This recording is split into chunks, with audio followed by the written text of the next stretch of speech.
Cette vidéo insiste sur les difficultés orthographiques liées au mode subjonctif, car c'est un mode dont la conjugaison peut poser de vrais problèmes, on a du mal à se déterminer. Bon, première chose, vous le savez, il est vraiment nécessaire de connaître par cœur les terminaisons, d'autant que là elles sont source de confusion, on l'a vu dans la première vidéo, on peut s'embrouiller entre le mode indicatif et le mode subjonctif, donc il faut vraiment être sûr de soi. Et on va rencontrer des difficultés pour les trois personnes du singulier et puis pour la troisième du pluriel, puisque ce sont des terminaisons identiques au mode du présent indicatif pour certains verbes.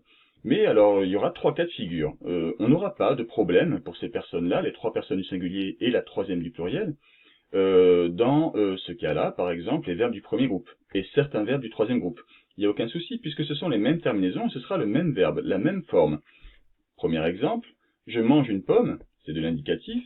Il faut que je mange vite, c'est du subjonctif, mais vous voyez que le verbe est exactement la même forme. Bon là, il peut y avoir un piège, il faut être capable d'identifier le subjonctif. Pour ça, on peut changer le verbe, faire un test de substitution, de remplacement, on y reviendra plus tard. Deuxième exemple, avec un verbe du troisième groupe, le verbe cueillir. Alors, c'est terminé par IR, mais il ne fait pas partie du deuxième groupe, puisque ça donne nous cueillons, non pas nous cueillissons. Si on le conjugue au présent de l'indicatif, ça donne je cueille une pomme. Au présent du subjonctif, il faut que je cueille ces fruits. Vous voyez qu'encore une fois, ce sont les mêmes mots, même si ce n'est pas le même mode. Donc, autant c'est source de confusion pour l'identification du mode de conjugaison, autant quand on écrit, on ne fera pas de faute. Deuxième cas de figure, les verbes du deuxième groupe et la plupart des verbes du troisième groupe. Cela, on ne va pas être en difficulté pour identifier le subjonctif, car à l'oreille, ça s'entend tout de suite. Ça s'entend nettement puisque le radical change.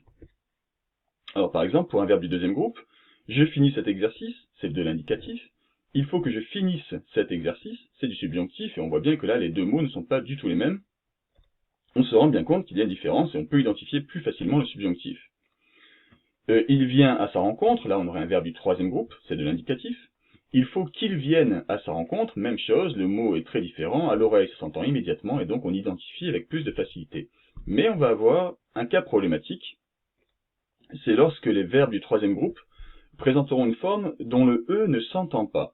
À l'oreille, on va être incapable d'identifier ce E, comme c'est le cas pour, par exemple, il faut que je finisse. Là, le E, on l'entend bien. Mais dans certains verbes, ce ne sera pas le cas, et c'est pour ça que là, il faut être vraiment très concentré et très rigoureux. Alors, pour vérifier, c'est ce que je vous disais tout à l'heure, on peut remplacer par un autre verbe. Alors, le plus simple, c'est un verbe du deuxième groupe, comme le verbe finir, par exemple, car ce verbe-là va présenter deux formes très différentes qu'on va bien pouvoir identifier, comme on vient de le voir.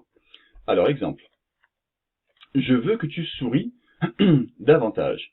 Que ce soit à l'indicatif, IS, ou au subjonctif, ES, pour la terminaison, on n'entend pas la différence.